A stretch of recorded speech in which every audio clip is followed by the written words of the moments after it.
About that time Herod the king laid violent hands on some who belonged to the church. He killed James, the brother of John, with a sword, and when he saw that it pleased the Jews, he proceeded to arrest Peter also. This was during the days of unleavened bread.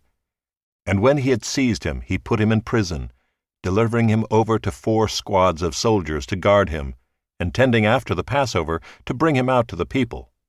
So Peter was kept in prison, but earnest prayer for him was made to God by the church. Now when Herod was about to bring him out, on that very night, Peter was sleeping between 2 soldiers, bound with 2 chains, and sentries before the door were guarding the prison. And behold, an angel of the Lord stood next to him, and a light shone in the cell.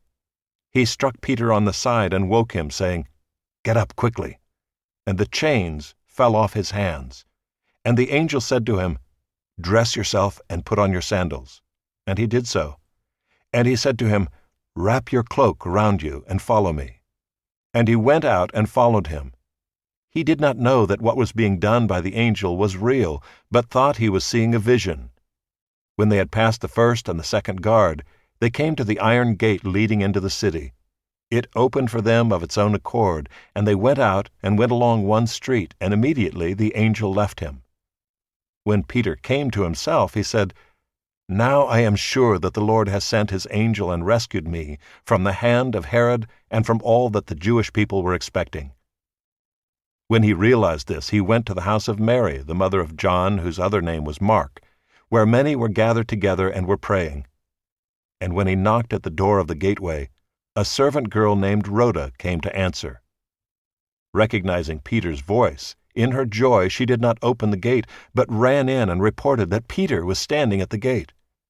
They said to her, "You are out of your mind." But she kept insisting that it was so, and they kept saying, "It is his angel."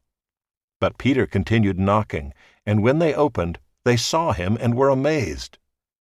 But motioning to them with his hand to be silent, he described to them how the Lord had brought him out of the prison. And he said, "Tell these things to James and to the brothers." Then he departed and went to another place. Now when day came, there was no little disturbance among the soldiers over what had become of Peter. And after Herod searched for him and did not find him, he examined the sentries and ordered that they should be put to death. Then he went down from Judea to Caesarea and spent time there. Now Herod was angry with the people of Tyre and Sidon, and they came to him with one accord, and having persuaded Blastus, the king's chamberlain, they asked for peace, because their country depended on the king's country for food. On an appointed day Herod put on his royal robes, took his seat upon the throne, and delivered an oration to them. And the people were shouting, "The voice of a god, and not of a man." Immediately an angel of the Lord struck him down, because he did not give God the glory, and he was eaten by worms and breathed his last. But the word of God increased and multiplied.